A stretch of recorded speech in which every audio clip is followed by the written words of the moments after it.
This was a tragic tale of a warrior, and at the end, औरत का चक्कर बाबू भैया, औरत का चक्कर बहुत बेकार होता है. Always. So let's talk about this epic martial arts period drama.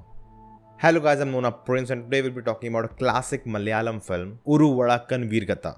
Directed by Hariharan, written by M.T. Vasudevan Nair, starring Mammootty, Suresh Gopi and many more. A really good HD print of the film is available on YouTube. I'll leave the link in the description with very good English subtitles. And I've watched this film on Discord with other viewers of the channel, so if you want to join us in the future, come join the community. Now this film was actually requested by the Chathiyan Max Pro member, I myself. Thank you for your support, and if you also want to support the channel, consider becoming a member. To know more, click on the join button. Now this film is considered a cult classic. The filmmaking is really good for its time. They were really ambitious. They tried their best to make a really good looking epic period drama. The era showed, the costumes, the set designs, everything was well done. The film got 4 national awards. Now the martial arts in the film Kalaripat was so well done. I actually got to witness it live when I was in Fort Kochi. The action design was so well done. They went all out. You could feel the power of each strike. And everything was shot really well, especially the songs. Mammootty actually won a national award for this film and he really carried the character really well, and the whole cast did a tremendous job. Now coming to the story, it's actually a reinterpretation of a folklore in a way, where they have shown the villain of the story, Chandra, as a misunderstood and unlucky person, and according to them how they got the title of Chandu the Betrayer. And this role reversal has happened for many things. In some versions of Mahabharata, Karna is considered a hero, Duryodhan is considered a hero. In some forms of Ramayana, Ravan was not a bad guy, and I think the most similar to this story is Caesar and Brutus. Now definitely turning a villain into a hero is controversial, and the film shows that he became the victim of the situation. Now for my taste, they did go too hard on that. He was an outsider to the family, he was treated differently, he was used by them. As things are happening around him, he's getting stuck, everything wrong is happening to him.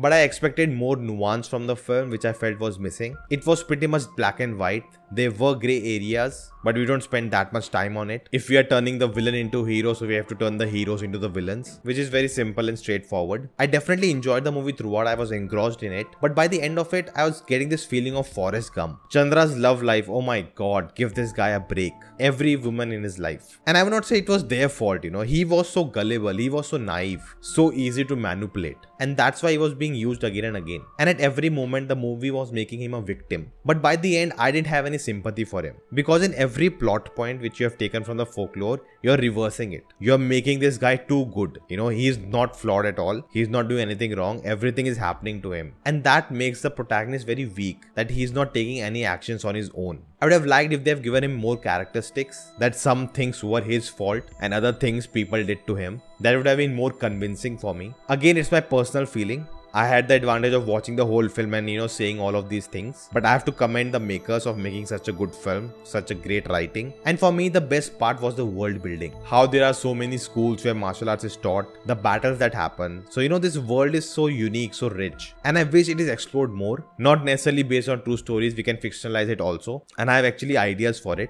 The story is actually so wide and rich, we can actually make a series out of it. A mix of prequel and sequel to this film. Because there are so many things happening around in the film, around the character, and we can actually cast a lot of Malayalam stars in it, you know, the younger batch. We can actually make it like a Game of Thrones, not centered around just one character. Like there are many different schools, so there's a tournament where all of them comes, but there's an evil person planning something and how that affects the tournament. I know if you have seen anime, very much inspired from that, but we can definitely build something around it and it'd be really fun. What do you think of that idea? Let me know in the comments. So guys, that's the video. Thank you for watching. If you like this, hit the thumbs up button, share this video in the comments your thoughts. If you haven't subscribed yet, check out the videos. If you like them too, do subscribing, and I'll see you next time.